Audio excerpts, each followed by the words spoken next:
pense antes de falar. E se fosse com você? Palavras podem levar uma pessoa à morte. Bullying pode mudar para pior o destino de alguém. Não seja responsável por isso. Esse recado eu encontrei no blog Bullying No Bullying. E nós estamos no segundo bloco do Educação discutindo esse assunto. O que a escola deve fazer quando ela identifica um caso de bullying? Há uma boa orientação, um bom trabalho de orientação educacional nesse sentido é muito efetivo. Quando a gente identifica que está acontecendo alguma coisa dentro de um grupo, o ideal é que a gente entre com uma orientação educacional, faça um projeto, trabalhe de alguma forma o assunto que está gerando aquele caso de bullying. Uhum. Professora Andréia, durante muito tempo as escolas fecharam os olhos para o bullying, né? Fecharam. Eu acho assim, que quando a gente identifica o bullying, muita história já passou. Eu acho que a gente tem que fazer uma rede antes do bullying ser identificado.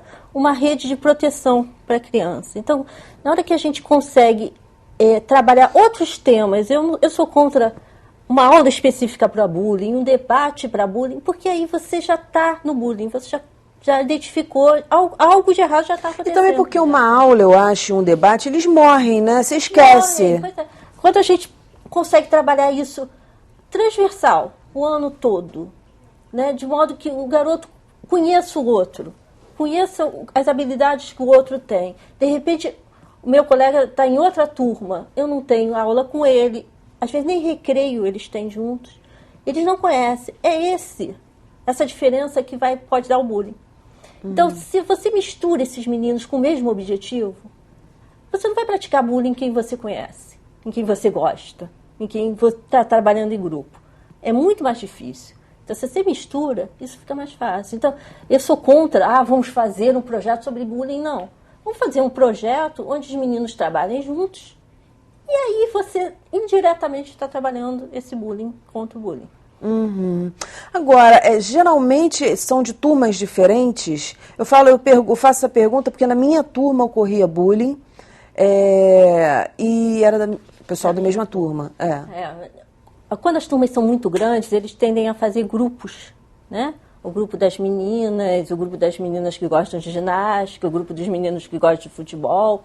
Eles tendem a fazer grupos. E aí esses grupos que fazem o bullying. Quando eu falo turma, pode ser grupos. Você tem que misturar os grupos. Quem sabe o menino que gosta de futebol não vai aprender alguma coisa com o menino que gosta de física. Uhum. Para isso a escola tem que agir e tem que fazer projetos. Eu sou professora de biologia e ciências. Não adianta você ensinar só ciências, você tem que trabalhar alguma coisa ali por baixo. Era isso que eu ia falar. Todas as disciplinas trabalhando essa questão da diversidade. Isso, porque ciências... Não do bullying. Não falar de bullying. Isso, a questão não é a palavra bullying. A questão é como eu lido com o que é diferente, com aquilo que não é igual a mim. Uhum. E em vários momentos. E isso pode ser trabalhado em todas as disciplinas. Pode ser um projeto da escola. Um projeto da escola. Eu trabalhei numa escola onde tinha um projeto anual que a gente trabalhava um tema. Geralmente o tema saía deles. E o tema, a gente misturava as turmas, aí eram turmas mesmo, no mesmo grupo. Então eu tinha grupos de 6º ano, antiga 5ª série, até o ensino médio, com alunos juntos. No mesmo grupo, um aluno de cada turma. E o objetivo deles era o mesmo, apresentar um projeto. Quase não existia bullying. Existia. Dizer que não existia, eu estou sendo poliana na história. Mas eles se respeitavam, porque o menino do 6º ano trazia umas ideias que o menino do ensino médio não tinha. E eles se discutiam. Então eu via debates incríveis ali dentro que muito adulto não levava. O que você está dizendo é o seguinte, a diferença de pensamento, né, que muitas vezes impulsiona a prática do bullying, pensamento religioso, não é isso? Pensamento de como você se veste. Isso. Então, essa diferença de pensamento ser trazida para um debate dentro da escola, ser reconhecida, oficializada, né? Mediada por professores. E a partir daí se ter uma prevenção exatamente, contra o bullying. Quando chegar o bullying, aí sim, a gente conversa, tem uma orientação. Aí não descarto isso, não. Mas eu acho que antes tem um passo atrás. Nesse sentido, a interação entre as turmas, seja de ensino fundamental 2 ou ensino fundamental 2 com o ensino médio, ajuda muito, porque inclusive o recreio é também um ambiente muito propício ao bullying. Né? Principalmente o recreio. Eu lembro que no recreio realmente ocorria na minha escola.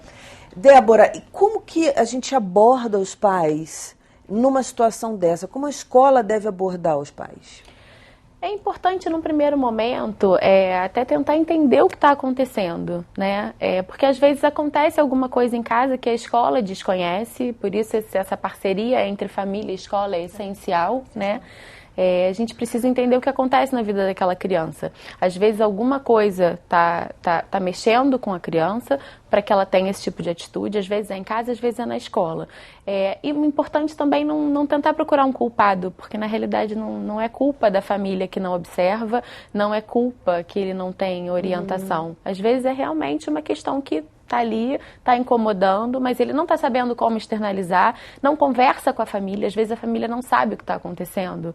E é muito comum, às vezes, o pai chega na escola, a gente conta a situação e o pai diz, eu não fazia a menor ideia de que isso estava acontecendo, né? Porque a criança não conversa em casa sobre esse assunto. E aí, de repente, por não conversar, fica com aquilo bloqueado, mas acaba sendo violento com o colega, uma forma de extravasar. Às vezes a criança não consegue realmente falar, não sabe lidar. E aí o jeito dela falar, às vezes, é o bullying, né? E a gente precisa entender o que está acontecendo em casa. Eu acho que essa parceria casa e escola tem que acontecer, porque senão a gente não está lidando com essa criança. Sempre fala disso. Essa parceria tem que acontecer. E às vezes é alguma coisa, não vou dizer simples, mas é uma coisa que a gente na escola já viu e a gente consegue resolver, mas para isso a gente tem que saber. Para isso o pai tem que chegar na escola e contar. E sem se sentir culpado, porque acontece. Criar filho é muito complicado, não é uma coisa simples. Educação não é simples. Se fosse simples, estava resolvido tudo. E hoje em dia eles têm também a gente percebe um nível de independência e autonomia, às vezes cedo até demais, né? É verdade. A gente encontra hoje em dia, por exemplo, crianças de 5º, 6º ano, com uma autonomia, um celular, com internet. A forma deles se comunicarem é muito rápida. E a gente perde um pouco o controle. Se você não souber de fato o que está acontecendo, né, quem são os amigos, se não tiver um controle até desse uso da tecnologia, é fácil perder. Sim. Está acontecendo um bullying dentro da sala de aula. Como é que o professor deve agir? Qual deve ser a primeira atitude do professor? Eu acho que primeiro é conversar com esse aluno que está fazendo bullying. Eu sempre vejo que tem 3 personagens aí nessa história. O que está fazendo bullying, né, o autor do bullying, o que sofre o bullying e os colegas que estão assistindo calados, né, espectadores. Eu acho que você tem que primeiro conversar com esse menino, né, por mais cabeça, porque esquenta a cabeça. Às vezes você vê, você dá vontade de ir lá e pular no pescoço do menino, mas você não pode fazer isso, né? Então você tem que respirar fundo, chegar e conversar com esse menino e ver o que está acontecendo. E colocar ele na situação contrária. Eu muitas vezes fiz isso. Será que você gostaria? Será que é isso que você gostaria que acontecesse? E conversar com o que está sofrendo bullying também. E aí trabalhar na turma, mas não trabalhar de forma direta, não dizer, olha só, fulano está sofrendo bullying, vamos trabalhar isso. Trabalhar na turma o que está acontecendo. E isso tem que ser trabalhado com a escola inteira. Eu não vejo isso sendo trabalhado com um professor, um aluno, uma orientação. A escola toda tem que entrar nessa, senão não se constrói essa rede. Se aconteceu numa turma, isso tem que ser trabalhado na escola inteira. Eu acho a ideia genial. Tem que ser trabalhado na escola inteira, porque você faz uma rede de proteção para essas crianças. Porque vai acontecer numa turma, vai acontecer em outra, e aí você vai ficar pingando o trabalho inteiro. E ver o que eles estão precisando, o que está acontecendo. Essa dica do não sei se a Débora concorda, essa dica de não falar, vamos trabalhar o bullying, eu acho que é para evitar uma resistência também. Já vem aquele sermão. Já vem? Com certeza. Quando a gente fala em trabalho de orientação educacional, na verdade a orientação ela atua muito por trás dos panos, né, digamos assim. O melhor agente dentro do ambiente escolar para trabalhar esse assunto realmente é o professor, que é a pessoa que tem o contato direto com o aluno, né? Na verdade, o professor está ali, se não todo dia, grande parte do dia com eles. Então, quando a gente consegue, através do professor, trabalhar essas questões das diferenças, é muito produtivo.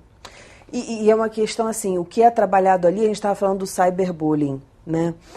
Ele vai se refletir nas redes sociais também, porque você tem uma conscientização, você não vai fazer na internet. Eu acho que a escola tem que também abraçar essa internet como tecnologia dela, em sala de aula. Eu trabalho com tecnologia e eu acho que não pode ser um adendo, assim, hoje vamos trabalhar com tecnologia, igual o bullying. A tecnologia tem que ser no dia a dia. O que eu boto nas minhas redes sociais? Será que o que eu estou colocando nas redes sociais é legal? Né? Será que o que eu estou colocando nas redes sociais vai mexer com alguém? E é eterno. Né? E é eterno aquilo. Daqui a 200 anos você puxa lá, vai ter, né? E essa orientação tem que ser dada, porque a gente fala assim, esses meninos já nasceram com o mouse na mão. Eles podem ter nascido com o mouse na mão, mas a orientação eles não têm. Sim, e a questão da orientação e a questão da formação. O que a gente está falando aqui o tempo inteiro é da formação desse cidadão. Não é isso? Eu queria que vocês me contassem casos, né, de bullying, casos que vocês trabalharam. Qual foram os casos que mais impressionaram vocês? Eu passei por uma situação dentro da escola, eu não como professora, mas atuando na coordenação, de bullying com uma menina que se expunha de uma forma muito agressiva na internet com outros alunos, via WhatsApp, né? E ela começou a sofrer bullying na escola porque começaram a distribuir as fotos que ela enviava para um determinado aluno para outros alunos. Fotos expondo o corpo? Fotos expondo o corpo. E aí ela, que era uma aluna de ensino fundamental, passou a ter as fotos dela circulando até entre o ensino médio. Né? Isso foi um caso bem sério. A família teve muita dificuldade de lidar com esse assunto, porque, na verdade, a gente tentava no sentido de orientar, olha, vamos controlar, como é que tá isso? Ela tem a internet no celular, então o que a gente pode fazer no primeiro momento? Tira a internet do celular, né? Porque é aquilo. Por que ela tem esse acesso a enviar fotos? Ela tem uma facilidade. Ela tem uma facilidade. Então, vamos tentar bloquear essa facilidade que ela tem, né? E aí, isso era bloqueado durante uma semana. Mas aí uma semana não resolve, né? E aí isso voltava a acontecer novamente. Então, a família teve muita resistência a lidar com a situação. É bem complicado, porque a menina começou a entrar numa situação e ela muito agressiva. Ela, assim, a gente fala que as meninas têm uma reação, né, diferente dos meninos, mas ela, como menina, passou a ter uma reação muito agressiva com todos os colegas da turma. Queria bater, né, e com outros alunos que não eram nem da turma dela. Quando a gente pensa assim, foi só dentro da turma, não. Foi com outros. Ela já se sentia, na realidade, numa situação acuada. E aí ela já queria se defender e então já agredia espontaneamente. Na realidade, a mãe teve muita dificuldade de tirar de vez esse celular dela, mas acho que a única forma que realmente a mãe encontrou de resolver foi tirar o celular. Dentro da escola, a gente passou a trabalhar a questão, né, essa questão exatamente da internet, do como a gente se expõe e o que a gente coloca nas redes sociais, como que isso pode ser prejudicial a eles mesmos. Então, assim, entender que uma foto que a gente posta, ela fica ali e quando a gente tira do nosso celular, do nosso computador, ela está no mundo. Então valeu mais como uma lição, né? Uma grande lição. Fazer do limão uma limonada, né? Aí tem uma oportunidade de trabalhar outras coisas com essas crianças, né? Então você precisa olhar às vezes para o problema e não se desesperar. Eu sei que é desesperador, mas dizer o que eu posso tirar daí de bom, né? De repente trabalhar com essa menina, essas fotos, era para ir para a internet? Será que, né? Será que era isso que você queria? Você vê que no fundo, na verdade, não era isso, né, que ela queria. Claro. Quando ela distribuiu, no caso, essa foto, ela achou que era para uma pessoa só, né? Mas na verdade... E ela queria parecer o quê? Bonita, ser amada, ser querida, ser paquerada. Eles são inocentes, são realmente conteúdos, assuntos que devem ser trabalhados com ela e com toda a escola. Gente, muitíssimo obrigada pelo bate-papo. Voltem sempre. Parabéns pelo trabalho.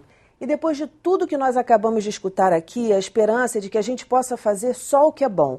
Bom para a gente, bom para o outro, que a gente possa finalmente entender e transmitir para os nossos filhos e alunos que a vida é de uma variabilidade infinita. A natureza não para de se transformar, de mudar. Nela, nada é igual. Então vamos ensinar o respeito pela natureza, o respeito pelas diferenças. E se você quiser ver esse programa novamente, basta acessar o site www.tvalerj.tv. Educação, se você não se envolver, não rola. Até a próxima. TV Alerj, o canal do povo fluminense.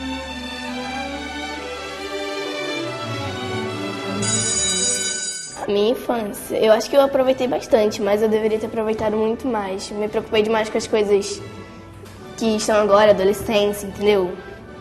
Essas coisas meio assim de menina, me arrumar, não sei. A infância é muito melhor, então preferia ter brincado mais, ter ficado mais na rua, essas coisas de criança.